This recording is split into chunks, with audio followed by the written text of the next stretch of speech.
भारत एक कृषि प्रधान देश है।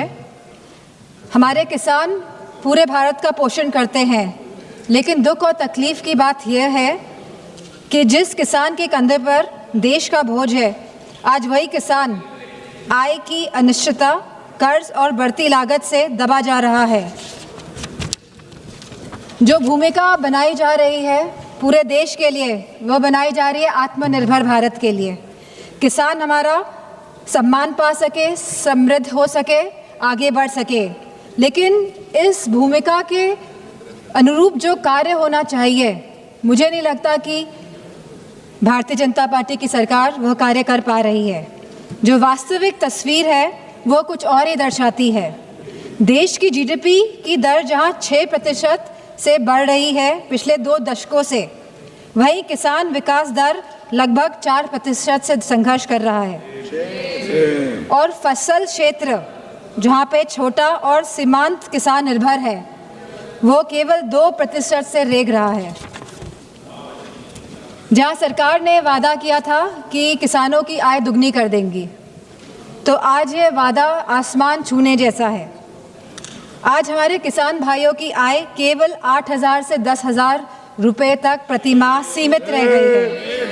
और अगर हम फसल की खेती की वास्तविकता की बात करें, तो यह आय केवल 3,800 रुपये प्रति माह तक सीमित रह गई है। जहां 46% देश की आबादी किसी कृषि क्षेत्र में है, वहीं आज हमारे किसान, लगभग 50% किसान कर्ज में डूबा है। और पिछले 10 वर्षों में 10 लाख किसानों ने आत्महत्या करी है। ये अपने आप में ही सवाल उठाता है जो भूमिका सरकार ने तय की है आत्मनिर्भरता की, उसके ऊपर। और जहां ये सुसाइड्स, आत्महत्या लगातार बढ़ रही हैं, मेरी सरकार से मांग है कि जिस तरह आप बड़े बड़े कॉरपोरेट जगत के लोगों का कर्ज माफ करते हैं, जहां 16 लाख करोड़ का कर्ज माफ किया गया है कॉरपोरेट जगत के लोगों का, वही हम चाहते हैं कि आप हमारे किसान भाइयों का भी कर्ज पूरी तरह माफ करने का कार्य करें। हमारे अभी भारतीय जनता पार्टी के सांसद बोल रहे थे कि एमएसपी की बात विपक्षी दल क्यों कर रहे हैं, तो ये तो भारतीय जनता पार्टी के घोषणा पत्र में था 2014 के कि आप स्वामीनाथन कमीशन के फॉर्मूले पे एमएसपी तय करेंगे। ये आपका वादा था देश की जनता के साथ, लेकिन आपने उस वादे को भी पूरा नहीं किया। आज हालत ये है कि सरकार एमएसपी तो घोषित करती है 23 फसलों की, लेकिन वास्तविक में जो खरीद करती है वो केवल गेहूं और चावल की करती है, और वो भी पूरी तरह ये सरकार नहीं कर पा रही है। हम जानना चाहते हैं कि उत्तर प्रदेश में सरकार कितना गेहूं और कितने चावल की खरीद कर रही है और कितना प्रतिशत कर रही है, कितनों को वापस कर दिया और कितनों को वापस कर दिया गया है। कांग्रेस के हमारे साथियों का मुझ पर जरा विशेष प्रेम है, वो स्पेशल प्रेम है। और जब मैं जिम्मेवारी जो मिली है उसके तहत, और जिम्मेवारी न मिलती तो भी देश के लिए जीना तुमने सीखा है। हम विकसित भारत की जमीन मजबूत कर रहे हैं, उसको एक ताकत दे रहे हैं। एक तरफ देश के युवाओं के लिए मजबूत जमीन तैयार कर रहा हूं, तो कांग्रेस मोदी की कब्र खोदने के कार्यक्रम करवा रही है। और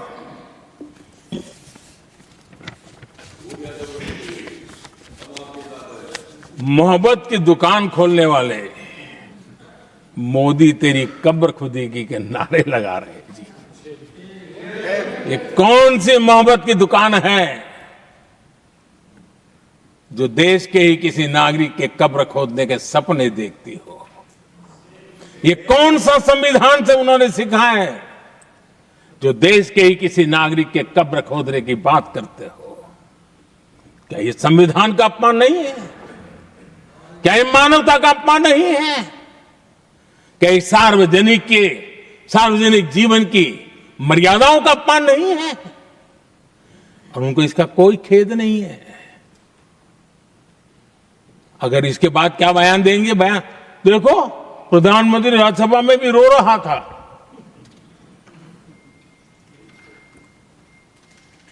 किस प्रकार के संस्कार और वृत्तियों से पले बड़े लोग हैं ये। आदरणीय सभापति जी, मेरे लिए कोई अनुभव मेरा बहुत पुराना है। 2002 से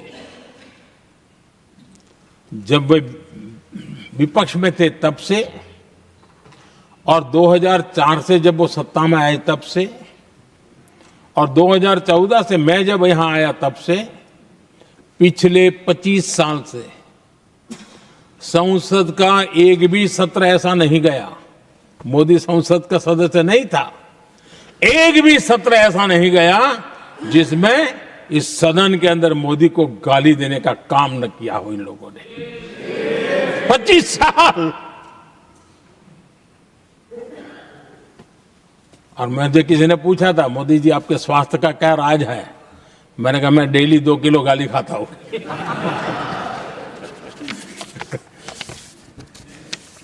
आदरणीय सभापति जी, ये मोदी की कब्र क्यों खोदना चाहते हैं?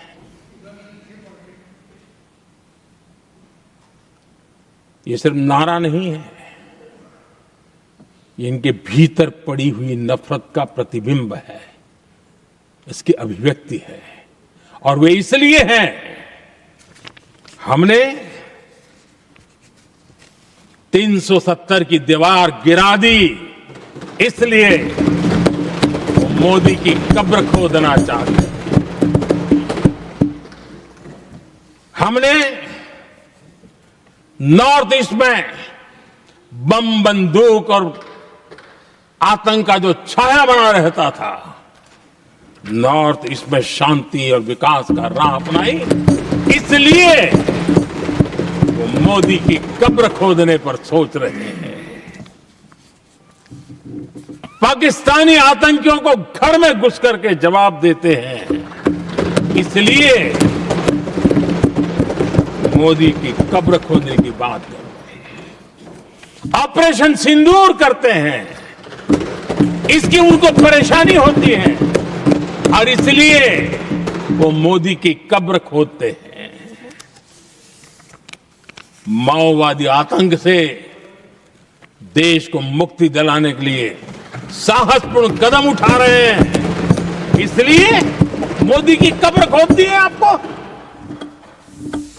हमने, नेहरू जी ने देश के साथ बहुत बड़ा अन्याय किया था, सिंधु जल समझौता करके। उस सिंधु जल समझौते को हमने एबेंस में डाल दिया। क्या इसलिए आप मोदी की कब्र खोदने के नारे लगा रहे हो?